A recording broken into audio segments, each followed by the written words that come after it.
Hi listeners, I'm Izzy, my pronouns are they and them. Welcome to the Critical Conversations for Social Work podcast. This is Joella. Before we start, we'd like to acknowledge the country that we're recording this episode on today and pay our respects to the Turrbal and Yagara peoples and their elders, past, present and emerging, by committing to always remembering that this always was and always will be Aboriginal land.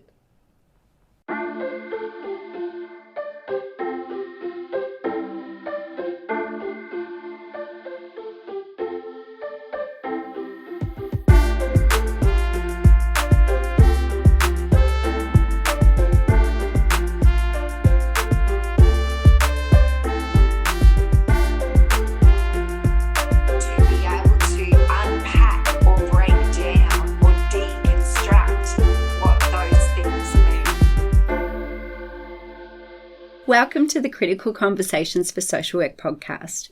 My name is Jean Carruthers. My pronouns are she, her.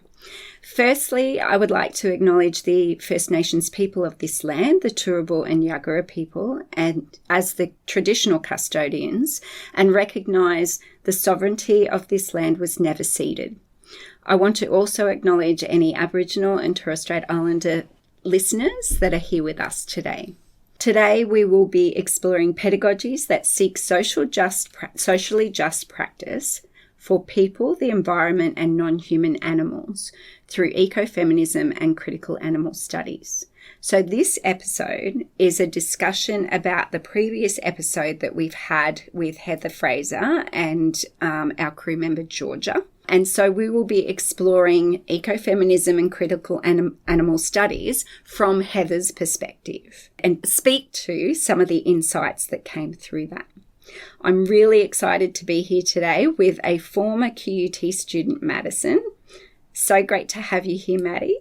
Thank you. It's good to be here. How are you? Yes, I'm good. I'm very excited. This is a topic that I'm very passionate about. So thank you for having me. And I'd also like to make an acknowledgement of the traditional land and traditional peoples that we're gathering here today on, the Turrbal and Yagara peoples. And I'd also like to acknowledge the significant impact and connection that many Indigenous cultures have with animals, and that connection to land and with animals is so significant, and there's so much that we can learn from that from a Western perspective as well. So thank you. Absolutely. Yeah. And I'm very aware that the listeners won't be able to see this, but you're actually wearing the Aboriginal flag on your T-shirt. It's my favourite shirt to wear, and every time I wear it, it always sparks conversations. Yeah. And a lot of people do ask me, are you Indigenous because I'm wearing this shirt? And I'm not Indigenous, but it again starts that conversation, and people then have something to say, or they ask, oh, how come you're wearing it? And it's saying, we're in solidarity, and this flag is one of the coolest flags that there are, and it really, it really does. Every time I wear it, it brings up really good conversations about this country and about the history that needs to be acknowledged. Opportunities for social change. Hey? Exactly right. Yeah. So, Maddy, can you tell us a little bit about you and also what has brought you to this conversation today? Sure. So, hello, everyone. I'm Madison Smee, and I use she, her pronouns. I'm a past social work student at QUT, and I'm currently working in the sexual violence sector of social work. As I said before, I happily welcomed this invitation to record the podcast with you today, Jean, as I'm sure as you've told me, you remember the significant and profound impact that Heather Fraser's lecture made towards me when I was in my second year at uni. Because the way I remember it was that Heather finished the lecture, and I don't know whether you jumped over chairs, like actually walked over chairs to go down and asked her if you could give her a hug. I just needed to get there. Yeah, definitely. Yeah, that's because you loved that lecture so much, and that's probably the first time we've had anything that was related to animal studies. We've probably talked about ecofeminism before, but critical animal studies haven't really touched the undergrad until sort of Heather's work came along. Oh, I didn't know that. I'm not sure. If it had, I'm not aware of it. Awesome. Yeah. So Exactly. I did definitely try to get there to just say thank you to her, because for me it was studying social work it really opened up my worldview in so many ways, more than one.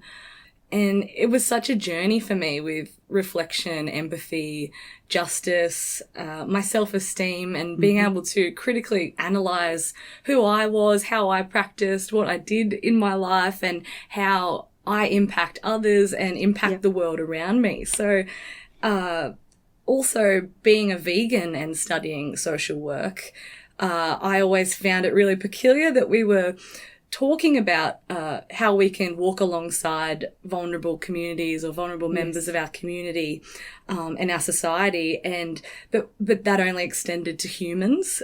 So why were we not involving animals in these conversations? And for the first time in my degree, listening to Heather's lecture in your unit actually had me in tears at the end. And I was thanking Heather and hugging her, because I just felt finally this person is speaking my language and is putting those thoughts that I have into words. And she was just able to beautifully integrate animal rights and human rights together. And to me, the work in this space is truly so important, and we are always talking about how we can connect and work with different communities and different people in our society and vulnerable members of our society, but we often don't think about animals as vulnerable members in our society. No, that's right. Yeah, we rarely think about that, and our system has really conditioned so many of us to believe that we do have this form of dominion over animals, and we deserve to rightfully have this form of dominion. And I think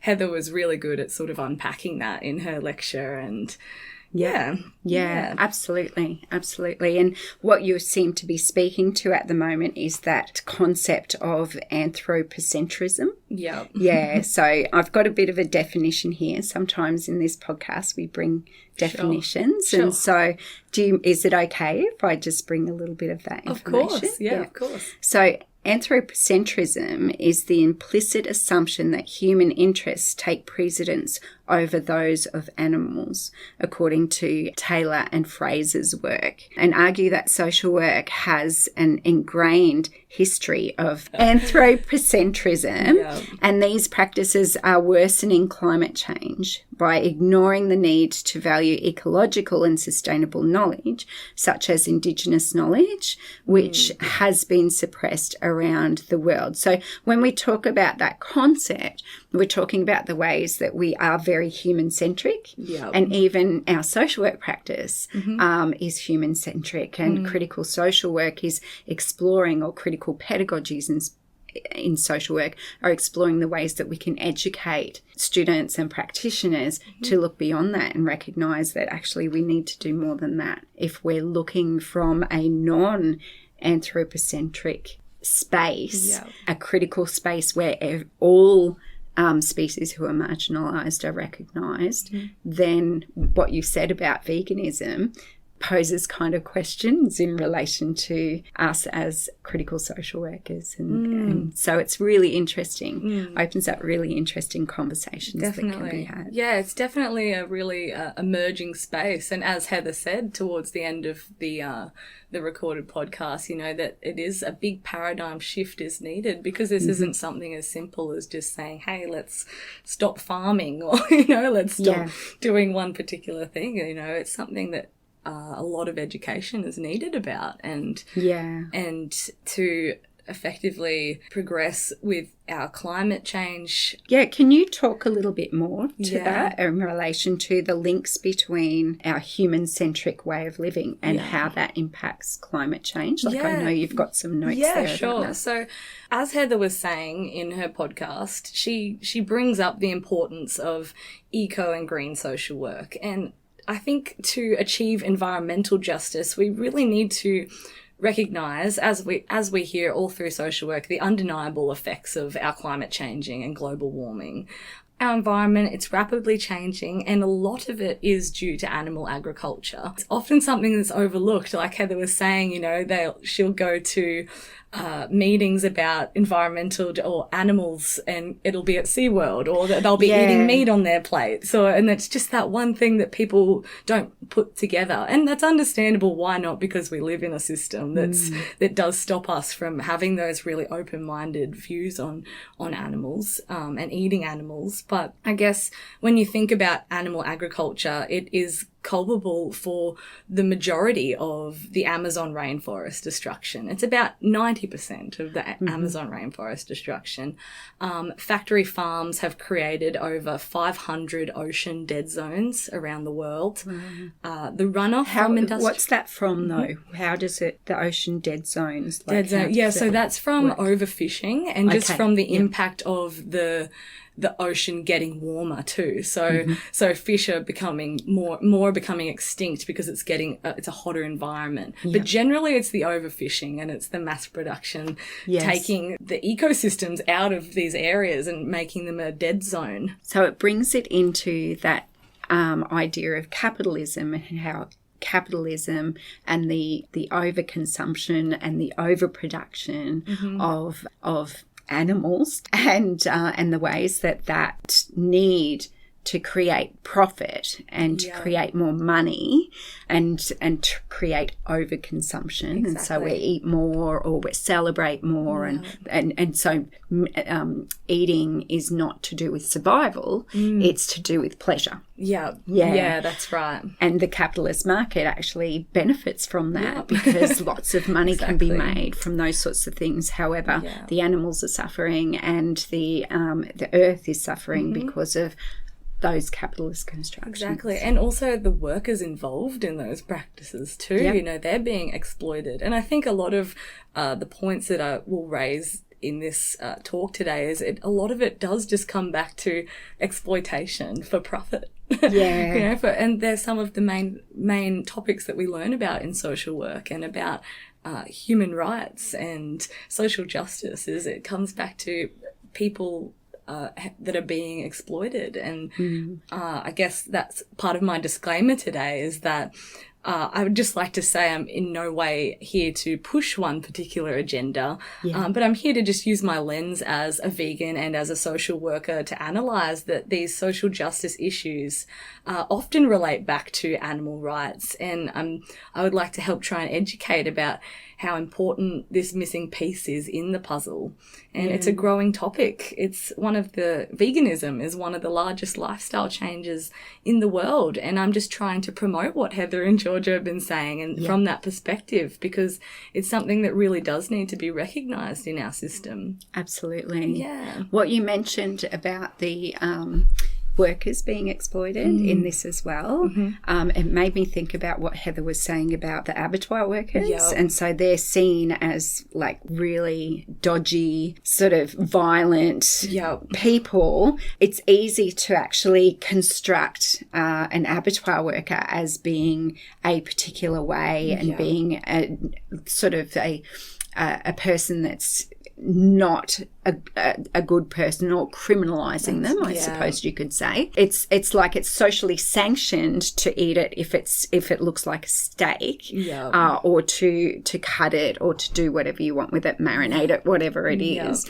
But we like to hide away like the people and the processes that actually are making that possible for it to be socially sanctioned. And Heather talks about how if it was in a glass room in the middle of the city and everybody could it'd be a completely different story, wouldn't it? But that also made me think about what she was saying. The people that are working in abattoirs aren't putting their hands up to go, this is what I want to do for my life, this is what I want for my career. They're just making ends meet. They're making ends meet, that's right. And exactly right, the blame should not be placed directly on those workers and in general, blame. It shouldn't be one direct blame on any one person in particular. We need to look at the system that is normalising and accepting this. So it's a systemic problem or a structural problem more so than a person-to-person problem. Exactly. And speaking of that, often, and Heather was talking about this often, Indigenous people are criticised for the traditional rituals and practices that they do. Did you want to speak a little bit? Yeah, I think I just agree with what Heather is saying about how that's very often a quick response when somebody is saying that they're vegan or they choose not to eat animals or they don't support that it is a deflection. People are saying, oh, does that mean that you don't think Aboriginal people should be hunting? Or it's very easy just a counter argument without actually listening into saying, hey, I'm actually pro-animal rights because of mass production that is ruining our environment, that is exploiting people, that is exploiting animals. It's not a direct hit at Indigenous communities and what they're doing, because there is so much respect placed on animals amongst Indigenous communities, and there's so many rituals and traditions and practices and customs that really highlight the significant lives that animals have lived and thank them for what that they have done with this land and for us as people. And it's about big companies exploiting and killing on huge levels. And then marginalised groups are scapegoats. So exactly. If you look over here, look over here, we can keep doing what we're doing. Exactly. Yeah. And back to what Heather was saying about abattoir workers. I immediately thought about how in social work we didn't learn a lot, but we learned about rural and remote social work, and how that there isn't the privilege of working options, in a lot of those towns, or if they do want to work in a role that they enjoy, it could be thousands of kilometres away or hundreds of kilometres away, and they're away from their communities and away from their society. So very often people do take up jobs that are close by, and they are a lot in farms and in abattoirs. However, if the shift in thinking is that mass production didn't have to be animals, bringing it back to that climate change argument in relation to, I was reading something recently that was mentioning how, and this blew my mind, it's kind of like what you were saying, how about meat eating creates so many emissions, like climate emissions. However, if it was plant-based, they actually gobble up the emissions. So that having farms that are all vegetables and plants instead of cattle. So having more trees, having more vegetation, and eating more, consuming more from that vegan perspective, then you're going to be part of supporting our climate. Yeah, exactly. So you're participating in reducing emissions rather than creating more emissions. And using up so much water and the runoff as well from these facilities. So I think back to sort of classism and how many of these populations that are living out rurally and near these factory farms, they tend to be low-income communities a lot of the time, and these farms and practices are polluting those surrounding areas, and the people around in those areas are also more at risk of certain illnesses because of the harmful byproducts emitted from these facilities. And that's alongside the mental impact of people in the facilities being around death all day, cleaning up blood, cleaning up bodies, killing animals. And I don't, that's not healthy for anybody. And if you're there 8 hours a day, 7 days a week, that's the majority of your life being spent around death. And on top of that, majority of said workers are often male, and now we can view it from a gendered perspective as well. And men working in these facilities more likely to cause violence in their homes as well. And bringing it into that structural understanding. And if we were to talk about patriarchy, which we know patriarchy is that male-centric society where men are seen as dominant and women as subordinate, and as a system of society, and then recognising that the links, Heather was talking about the links between domestic and family violence in the home as silenced, and what happens to animals as silenced. Yeah. And also, like, there's so much in this, Maddy. There's so much in this, isn't there? There's so much to unpack. And even, like, just from that patriarchal perspective, the dominance of meat eating in our society. Like, we think of men and the construction of men as masculine. And eating meat is considered masculine. Right. And so they're reinforcing, it continues to reinforce That's itself. right. Yeah, and, you know, research has shown that men are more likely to eat meat, as I was saying, and particularly red meat as well, compared to fruit and vegetables. And that's that. Or quiche. Yeah, or quiche. Exactly. Although that's not vegan. I'm sure you could get a vegan quiche. That's the good thing. You can get vegan everything these days. But yeah, that hegemonic discourse of masculinity, and especially in country towns, it just, it does show that the consumption of meat assists in that production of masculine identity. And specifically, eating meat allows one to be seen as masculine, and the avoidance of meat permits one to be viewed as feminine. You think, I just imagine a group of blokes going to the pub and everyone getting a steak, and then one gets a salad. Of course, that one of them's going to say something about that salad, or if they're all to get a beer and then one was to get a mojito, you know, there is automatically, hey, this is feminine. This is more feminine of you.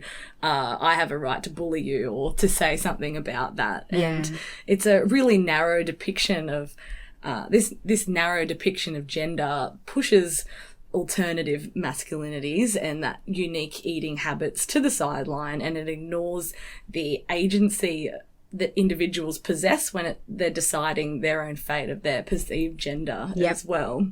And even like to move beyond that in relation to the constructions of masculinity, even if we think of vegetarianism or veganism, and the ways that from both male and female perspectives can be criticised quite heavily.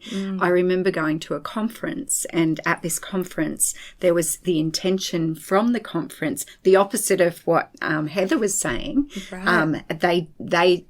They provided vegetarian pizzas for everyone, and there was no other option. Yep. It was vegetarian pizzas. And a woman was complaining, saying, but I'm not vegetarian, so I don't eat vegetarian food. You don't eat vegetables? That's right. And so it was really interesting that whole idea, that construction of meat being dominant in our food structure. I don't want to minimize that masculine assumptions or the hegemonic masculinity behind that, but also to recognize that we've still got a long way to go before we can have that shift where veganism is recognised not as something that's marginal in our society. That's right. And it is changing. It is, you know, even from 5 years ago when I first went vegan, you couldn't get a vegan meal at a pub or a tavern. And now every pub I've been to, there is an option. And it's not just hot chips. It's, you know, it's an actual big burger or a palmy with, you know, with a big side. And it's, you know, yes, it's in the city, and out rural is a different story. There's still probably no options for me going out. I would be here and there. But it is definitely shifting. It's a slow shift, but also I'm excited to see what more will bring from absolutely. that. And I guess going back again to these positions of people in slaughterhouses and in abattoirs, it's also not just when we're talking about men or people, rural Australians, it's also a lot of people who have been who have immigrated here and are working in those tough conditions for their visas. And, you know, many of these workers have put down roots with their families and friends and in regional towns, and in many people's view have earned their right to stay here. And these are probably the only options. That's exactly right. Work. Yeah, exactly. But our agricultural sector in this country, especially abattoirs, they cry out for foreign workers, and there's often I've seen a lot of news stories pop up here and there about the working conditions in these places, and it comes back again to that exploitation about workers that are being severely injured and told to go back to work, not receiving sick leave, and I'm talking severe injuries, people having boiling water spilt on them, chemical burns, it's just them feeling obligated to come back to work because they don't want to disappoint their employers because they'll soon be eligible for their permanent residency here. Yeah.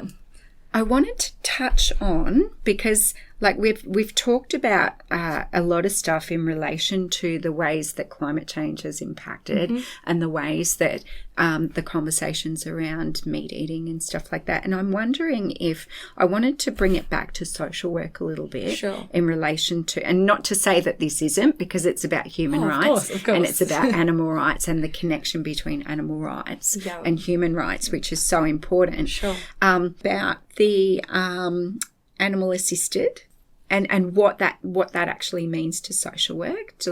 Do you want me to have a chat about that, or do you want to bring some stuff to that?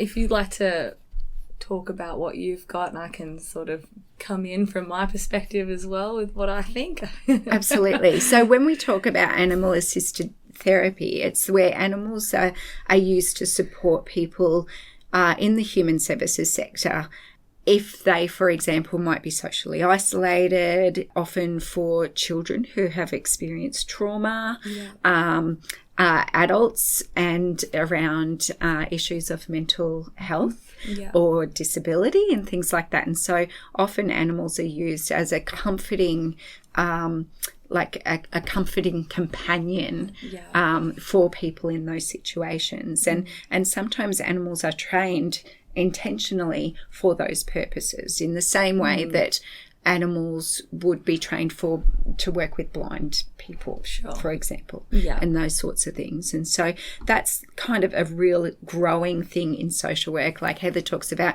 you don't have a social work role where you just work with animals. Yeah, it's not a critical animal role, is it? No. Even though that would be the dream. No, that's right. That's right. And so really recognising the importance and the value of those animals having rights within that, within those spaces. We get to have supervision as social work and human service workers, but what is there for animals? What is the support there to ensure that, because those spaces might be really tricky for animals at different times, and how that's recognised in that. And animals, so many animals are so tapped into energy and energy exchange, and if they're in an environment that is violent or that is constantly changing, it's hard for them to ground themselves. And I think that is definitely something that needs to be acknowledged too, that they're not just used as workers for us. They need to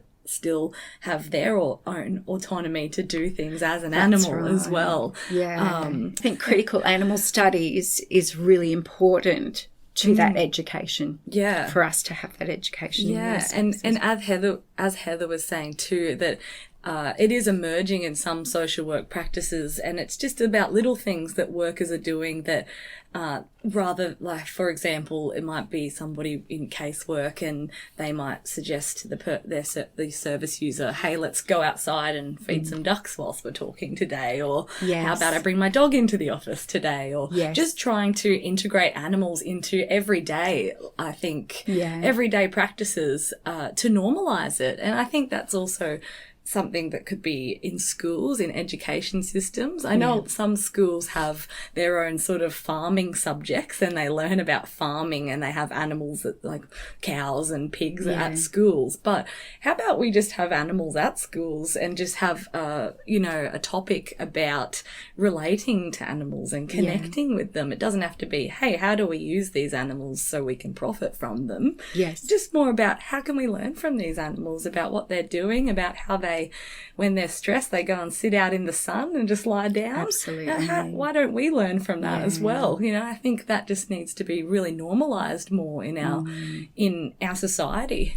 And I would say also that animals would be really feeling the impact of people going back to work with the era of COVID and how people were working from home. That's right. A lot of people got animals when they were working from home because they thought, hey, I can be home now. And then they may have been demanded by their employers to come back to work and to leave their animals. Yeah. So it's so big. Like, it feels like we could talk about this forever, Maddy.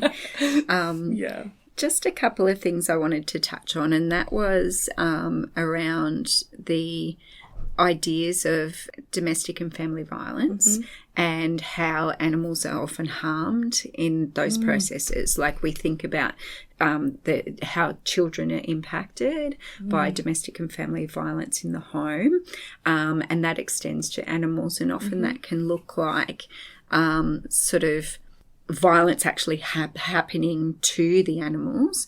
It can also look like people fighting over their animals within those relationships, or abandoning animals because you have to leave the home in a hurry, and unfortunately for whoever needs to leave, it might not be safe to take the animal with you, or there might not be the opportunity because that person might be homeless otherwise. And so recognising that there needs to be services for and to recognise the trauma that would cause to animals in that space as well. That's right.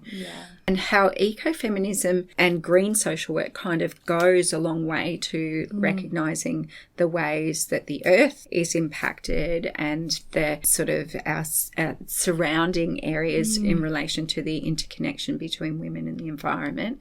And then critical animal studies sort of extends on that and says, well, look at the ways animals are impacted as well. And especially female animals, when we look at dairy industry and how there's, you know, they're forcibly impregnated to continue their supply of milk, and that they tie hand in hand, feminism and animal, you know, studies, because it's a really, I think particularly about dairy industry, you know, they're not getting slaughtered immediately. They're enduring pregnancy there.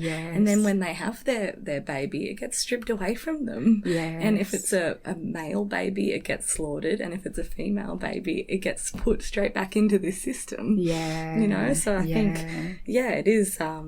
there is a lot of relationships, because it does come down to exploitation of female non-humans and humans when we're talking about it, and a commodification of their reproductive processes, as well as the destruction of the relationships with their babies. So it's a really big topic to unpack. It is, and it's emotional. And I know, like, one of the things that Heather was saying is that the hierarchy of animals, and how the closer the animal is to humanness, the more it's recognised or prioritised, or has significant meaning, and the less it's like that, it's the more that we can sort of, like, if it's a cockroach, we don't think about killing a cockroach. We just kill a cockroach. We just do it, but if it's my little dog Louie, you know, it's a really different story, and I would love my Louie to come to work with me every day and all of those sorts of things. But still, Louie doesn't have the same rights as me as a human. No. So that, it's really complex and complicated. It is. So do you have any final comments that you wanted to make, Maddy, before we finish up? It's been an amazing conversation. Thank you. I just think for there to be like what Heather said, a paradigm shift is needed, and that does start from within, and just to have that open mind about things, about hey, how is what I'm doing impacting this planet, other people, myself. I encourage people to look further into this issue of animal rights and of veganism as well. And it is, especially social workers too, because I think it is a form of resistance, veganism, and it's connected to other social justice movements. And knowledge is power in this sense. And I guess I can recommend, if you'd like any further information, Vegan Australia is a really good website, or whoever is listening is welcome to get in contact with me. I love having these conversations, and understand that for everyone, it's not an easy shift. I understand that these are systems that are embedded into and indoctrinated into us. That we're conditioned. Yep. Exactly. So I'd just like to say thank you for having me here today, really, more than anything. And it's something I'm very passionate about and something I could talk so much more about. And that's good advice for people who might be listening to this and feeling overwhelmed in relation to where to start. Like, where do I start if I want to make some changes and want to create that shift in both my practice and my own life. That's so thank you so much for that. Thank you. I know that there's ideas that we need to move from like a post-humanist idea, moving into a post-anthropocentric understanding of the way things are. So those shifts, and looking at Indigenous social work as a pathway to that, and recognising that those critical pedagogies and critical ideas that come from critical animal studies, that come from ecofeminism and come from green social work can really support us when sort of in recognising that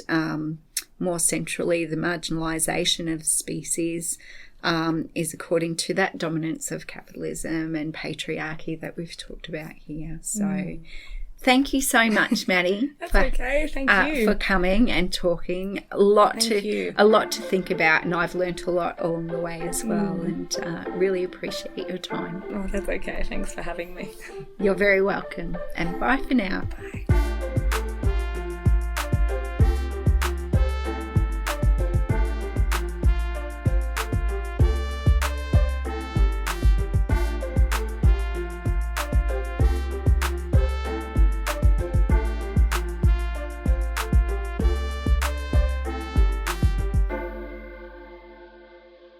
If you'd like to keep up with any of our socials and to continue listening to future episodes, please follow us on Instagram. That's Critical Conversations, the number 4 SW.